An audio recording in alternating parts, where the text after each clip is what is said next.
This is officially day 32 in the life of a college student.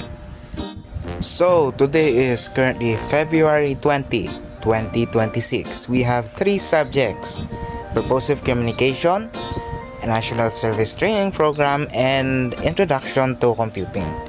So tara na, mag-hike na tayo papunta sa classroom natin. Medyo malayo siya. Kaya nasabi ko, 3 subjects today at medyo marami tayong ginawa today. Okay, so let's go na.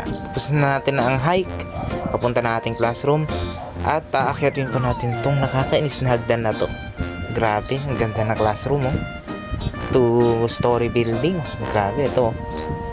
At pupunta na tayo sa ating pinaka-favorite na upuan, sa pinakaharap na table, sa pinakatabi ng bintana. Oh, ito na nga pala. Nakaupo na tayo sa ating paboritong silya. 'Di ba? Kakunti pa kami, hindi pa kami kumpleto, as in nung huli kong tingin, mga 8 pa lang yata kaming nakarating mga oras na yan. Pero okay lang yan kung maaga, hindi pwedeng late. Oh, habang tayo naghihintay ng mga kaklase at hintayin pa rin naman natin yung mga gagawin, mag-sightseeing muna tayo sa ating magandang view.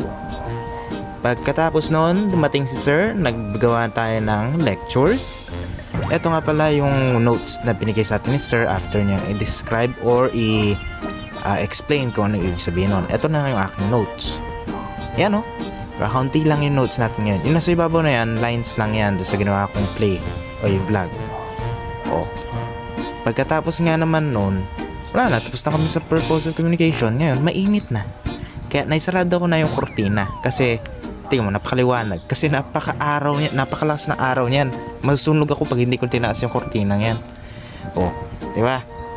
Habang tapos na natin yung subject, yan, pwede na kaming umalis, pwede na kaming mag-classroom change.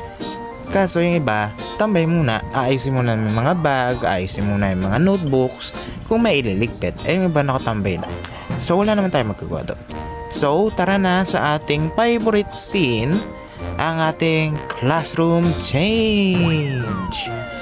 So today, ang subject natin na pupuntahan ay NSTP or National Service Training Program.